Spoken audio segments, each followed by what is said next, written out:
শুধু ওনাদের দোষ দিয়ে কি লাভ? একদল খাইছে, আরেক দল খাওয়ার জন্য রেডি হয়ে আছে। কোরআন থেকে প্রেসক্রিপশন না নিলে সমাজ সুন্দর হবে না। কোরআনের প্রেসক্রিপশন না মানলে রাষ্ট্র সুন্দর হবে না। কোরআনের প্রেসক্রিপশন অ্যাপ্লাই না করলে শুধু দুর্নীতি দমন কমিশন দিয়ে দুর্নীতি বন্ধ করা যাবে না। এজন্য কোরআনের আইন আমরা চাই কি চাই না? ইউনূস গভর্নমেন্টকে আমি বলবো, অল্প সময়ের জন্য আপনারা এসেছেন, সংস্কারও করতে হবে, আবার নির্বাচনও করতে হবে। সব সংস্কার হয়তো করতে পারবেন না, যতটুকু পারবেন এর মধ্যে আমাদের যে হিউজ ম্যান পাওয়ার, আমাদের যে মানব সম্পদ, হিউম্যান রিসোর্স, এটাকে ডেভেলপ করে আপনাদের যেতে হবে। বাংলাদেশের আসল পরিচয় কি? সবাই বলে না। বাংলাদেশের আসল পরিচয় কি? এই ইসলাম নিয়ে আমরা সংসদ ভবন সাজাবো, রাজি আছি না নাই? শেকড় ভুলে যাওয়া যাবে না। আমরা ধাপে ধাপে শরিয়া আইনের দিকে যাব ইনশাআল্লাহ, কিন্তু জঙ্গিবাদ দিয়ে নয়, কট্টরপন্থা দিয়ে নয়। আমরা ইন্টেলেকচুয়ালি, গ্রাজুয়ালি, ধাপে ধাপে শরিয়া আইনের দিকে মুভ করব ইনশাআল্লাহ। বলো লিল্লাহি তাকবীর। এদেশের আসল পরিচয় সবাই বলে না, আওয়াজ করে, এদেশের আসল পরিচয়। চট্টগ্রাম, ফেনীতে যারা গিয়েছেন, মেঘনা গুমতি ব্রিজ প্রকল্প নাম শুনছেন? মেঘনা একটা ব্রিজ পার হওয়া লাগে। এই মেঘনা গুমতি, এখানে 3টা ব্রিজ, কাঁচপুর সহ এই 3টা ব্রিজের নির্মাণ কাজ, রেনোভেশনের কাজ দেওয়া হয়েছিল জাপানের একটা কোম্পানিকে। কাকে? জাপানের কোম্পানির নির্মাণ শেষে 738 কোটি টাকা বেঁচে গেছিল, এটা গভর্নমেন্টের হাতে দিয়ে তারা বিদায় নিয়েছে। কত টাকা? 738 কোটি টাকা। যত প্রাক্কলিত ব্যয় নির্ধারণ করা হয়েছে সব টাকা সরকার, তৎকালীন সরকার 2019-এর সরকার, কারা ছিল তো জানেন? এই 2019-এর সরকার তাদেরকে দিয়েছে। তারা রিনোভেশন নির্মাণ শেষে 738 কোটি টাকা অতিরিক্ত বেঁচে গেছিল, এটা আবার গভর্নমেন্টের হাতে বুঝাই দিয়ে তারা বিদায় নিচ্ছে। আমরা কেন এমন হইতে পারলাম না? জাপানের ওরাও মানুষ, আমরাও মানুষ, তার মানে মানুষে মানুষে পার্থক্য আছে না নাই? বাংলাদেশে 2টা উদাহরণ দেয়। 1 নম্বর উদাহরণ, গত সপ্তাহে আপনারা জানেন কক্সবাজার আমার একটা প্রোগ্রাম ছিল, তো হেলিকপ্টারে গিয়েছিলাম। ফেনী জেলা যখন পার হচ্ছি, আমি দেখলাম 3টা উইন্ডমিল। উইন্ডমিল চিনেন তো? বিশাল পিলার, 3টা-4টা পাখা থাকে। বায়ু বিদ্যুৎ কেন্দ্র, বাংলাদেশের প্রথম বায়ু বিদ্যুৎ কেন্দ্র এটা। মুহুরী প্রজেক্ট বলে এটা সম্ভবত, মুহুরী প্রজেক্ট। তো সাগরের বাতাসের ঝাপটায় এটা ঘুরে এনার্জি হয়, ইলেকট্রিসিটি উৎপাদন হয়। তো আমি পাইলটকে বললাম, ভাই এগুলো থেকে কেমন ইলেকট্রিসিটি উৎপাদন হয়? কয় হুজুর একটুও হয় না, কিছুই হয় না। কিছুই হয় না মানে?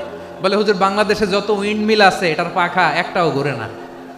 আল্লাহ, বলেন কি? তাহলে যে কোটি কোটি টাকা ব্যয় করে যে উইন্ডমিল, কয় হুজুর ভিতরে ফিটফাট, উপরে ফিটফাট, ভিতরে সদরঘাট।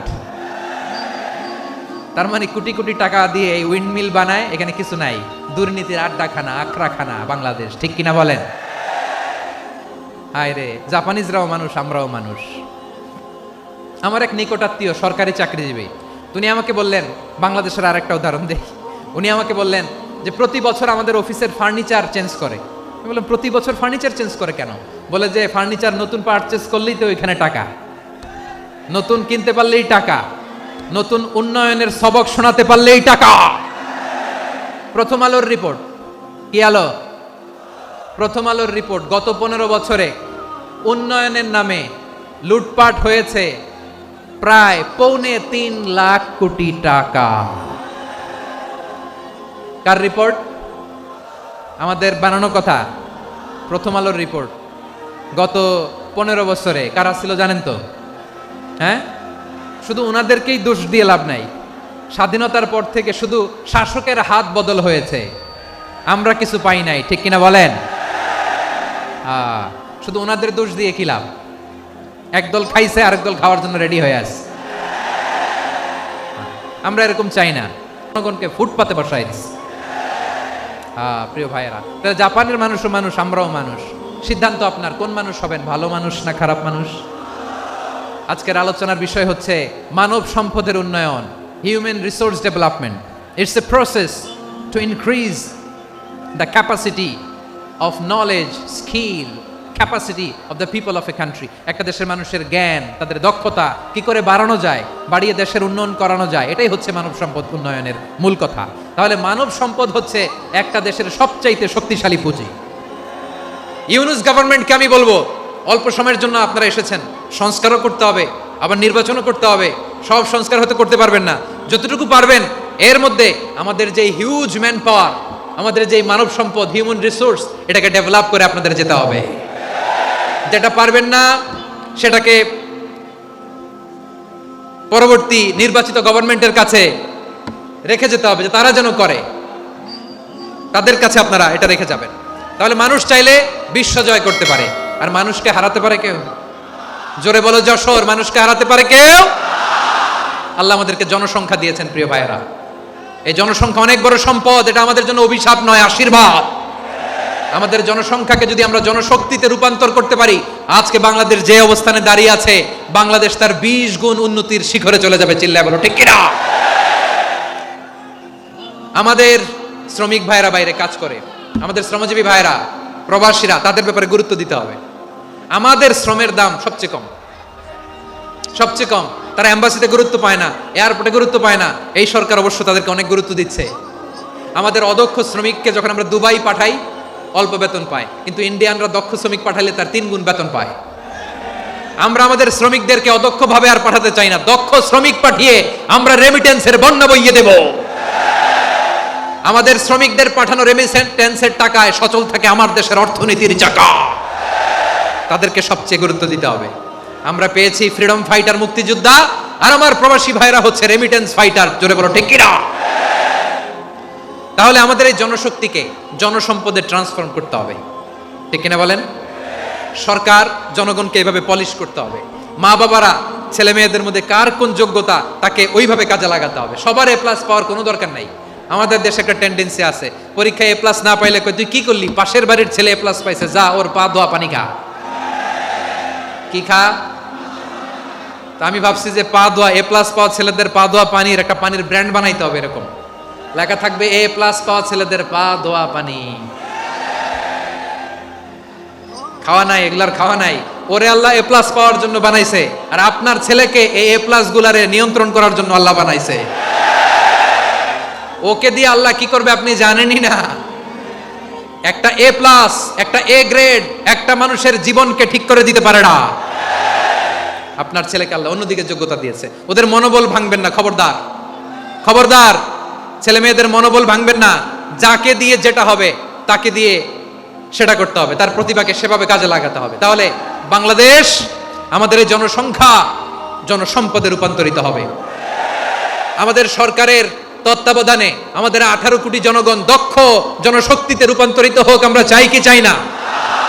আমরা ভালো মানুষ, শ্রেষ্ঠ মানুষ হতে চাই কি চাই না? ওই জাপানিজদের মতো সৎ, ওই ইউরোপিয়ানদের মতো কালচার্ড। আমাদেরকে আল্লাহ তাআলা কোরআন সুন্নাহ অনেক কিছু দিয়েছেন।